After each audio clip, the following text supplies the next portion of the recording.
বললেন আজকে একাধিক তৃণমূল কংগ্রেসের লিডার বা সমর্থক তারা আইএসএফে যোগদান করলেন, কি বলবেন? এটা শুধু রায়দিঘি নয়, এটা সারা রাজ্য জুড়ে চলছে। নওশাদ সিদ্দিকীর যে লড়াই, সেই লড়াইকে সম্মান জানিয়ে, কুর্নিশ জানিয়ে সারা রাজ্যের প্রত্যন্ত গ্রাম থেকে গ্রামাঞ্চল, শহর থেকে শহরাঞ্চল সর্বদাই একই চিত্র চলছে। সবাই নওশাদ সিদ্দিকীর লড়াইকে কুর্নিশ জানিয়ে নওশাদ সিদ্দিকীর আন্দোলনে সামিল হতে চাইছে। তার রায়দিঘি তার ব্যতিক্রম নয়। গতকালকে রাতে দেখলাম যে আপনার হাত ধরে 300 জন তৃণমূল কংগ্রেস। হ্যাঁ, সেটা সাগর বিধানসভায় আমরা সংগঠন সবে শুরু করেছি। তবে মানুষের যে স্বতঃস্ফূর্ত সারা আমরা সাগর বিধানসভায় দেখতে পেলাম, আমরা আশা করছি উইদিন 1 মাসের মধ্যে আমরা সাগর বিধানসভার যে সাগর দ্বীপে যে 9টা অঞ্চল এবং নামখানা ব্লকে যে 7টা অঞ্চল, টোটাল অঞ্চলে আমরা আইএসএফ এর ঝান্ডা প্রত্যেকটা পাড়ার মধ্যে পৌঁছে দেবো। এটা আমরা দায়িত্ব নিয়ে দলের পক্ষ থেকে, জেলা কমিটির পক্ষ থেকে বলতে পারি। যারা আইএসএফ এ যোগদান করছে তৃণমূল সমর্থক বা সাধারণ মানুষ, তারা কি এই আইএসএফ এর প্রতি এবার কি তারা ভরসা রাখছে? টোটালি তারা শাসক দলে যতদিন ছিল তাদের এই জোচ্চুরি এবং দুর্নীতির উপর বিতস্ত্র হয়ে নওশাদ সিদ্দিকীর ভালোবাসায় আপ্লুত হয়ে আইএসএফ দলে যোগদান করেছে, সম্পূর্ণ স্বেচ্ছায়, কারোর প্ররোচনায় নয়। রীতিমতো ভাঙড়ের এক তৃণমূল নেতার বক্তব্য ভাইরাল হচ্ছে যে ক্যানিং পূর্বে তৃণমূল বিধায়ক শওকত মোল্লা, নিশ্চয়ই নাম শুনেছেন, তিনি যথেষ্ট এলাকা উন্নয়ন করছে, সাধারণ মানুষের পরিষেবা দিচ্ছেন এবং সাধারণ মানুষের নাকি এখন শওকত মোল্লার হাল্লা দাবি করছেন। কোন ধরনের? যার নাম বললেন মানে হাসি লাগে, মানে ওর কথার কাউন্টার দেওয়ার কোনো প্রয়োজন বোধ করি না আমরা আইএসএফ যারা করি, কারণ আমরা স্বচ্ছ রাজনীতি বিশ্বাস করি। ওনার কি বলবো, গণতন্ত্র হরণ করে ক্ষমতা ভোগ করছে।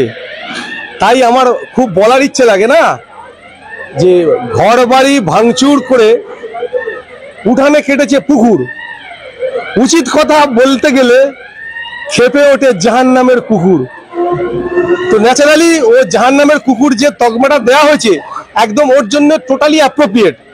একধারে হিউম্যান রাইটস কমিশন যেমন নটোরিয়াস ক্রিমিনাল বলে তাকে আখ্যায়িত করেছে, তদ্রূপ যে জাহান্নামের কুকুর যে শরিয়ত হিসেবে যে ভাষাটা ওর এগেনস্টে প্রয়োগ হয়েছে সেটা একদম টোটালি অ্যাপ্রোপ্রিয়েট। এখানে কোনো অংশে মানে সেটা ডিসকাস করা যাবে না, মানে সেটাকে কাটিং করা যাবে না, একদম অ্যাপ্রোপ্রিয়েট শব্দ ব্যবহার করেছে।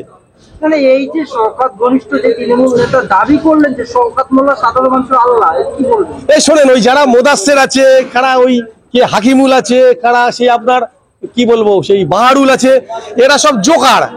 এরা স্টেজে উঠলে লোক হাস্য কৌতুক করে। মোদাসেরের কথা বুঝলেন, সে জোকার। ওদেরকে নিয়ে হাসানোর জন্য ওদেরকে স্টেজে আনা হয়, আলটিমেট ওদের কোনো 2 পয়সা দাম নেই। নওশাদ সিদ্দিকী এগেনস্ট ওরা সব জিরো। নওশাদ সিদ্দিকীর লড়াই মমতা বাড়ির সঙ্গে, ওদের সঙ্গে নয়।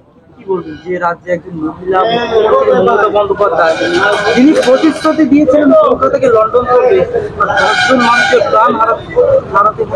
শোনেন, কোনো মৃত্যুই আমরা কাম্য করি না, যে কোনো মৃত্যুই দুর্ভাগ্যজনক, কিন্তু মমতা ব্যানার্জি যে উন্নয়নের বুলিয়া ওড়ায়, আজকের খাস কলকাতার বুকে যেভাবে পাক সার্কাস সহ সারা কলকাতা জলমগ্ন হয়ে এই 8-10 জন লোক বিদ্যুৎপৃষ্ট হয়ে মারা গেল, তৃণমূল কংগ্রেসের পক্ষে কোনো রকম কোনো বাইর বা কোনো সহানুভূতি আমরা দেখতে পেলাম না। একমাত্র প্রতিবাদ করলেন আমার দলের চেয়ারম্যান মাননীয় নওশাদ সিদ্দিকী সাহেব। শুধু প্রতিবাদ নয়, সাথে সাথে আইনি লড়াই করবে বলে তিনি আজকে জনস্বার্থ মামলা করলেন মহামান্য কলকাতা উচ্চ ন্যায়ালয়ে।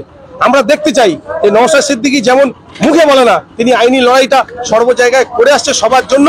তিনি ন্যায় বিচার দাবি করে এবং ন্যায় বিচার পাওয়ার জন্য আদালতের কাছে দ্বারস্থ হয়। আমরা সেটা তার ব্যতিক্রম। আজ কলকাতার বাসীর জন্য নওশাদ সিদ্দিকী একই পদক্ষেপ গ্রহণ করেছে। সেখানে কোনো জাত পাত ধর্ম কিছুই তিনি দেখেন না, দলমত নির্বিশেষে সবার মানে পিছিয়ে পড়া জাতি, যারা অত্যাচারিত, লাঞ্ছিত, বঞ্চিত, সবার পাশে নওশাদ সিদ্দিকী একমাত্র ভরসা। তাই মানুষ এত শয়ে শয়ে মানুষ বিভিন্ন জায়গায় নওশাদ সিদ্দিকীর পাশে দাঁড়াচ্ছে। নওশাদ সিদ্দিকীর ঝান্ডা কাঁধে নিয়ে তারা 26-এর বৈতরণী পার করতে চাইছে। আমরা দক্ষিণ 24 পরগনা জেলা কমিটির পক্ষ থেকে বলতে পারি, দক্ষিণ 24 পরগনা আইএসএফ এর একটা শক্ত ঘাঁটি।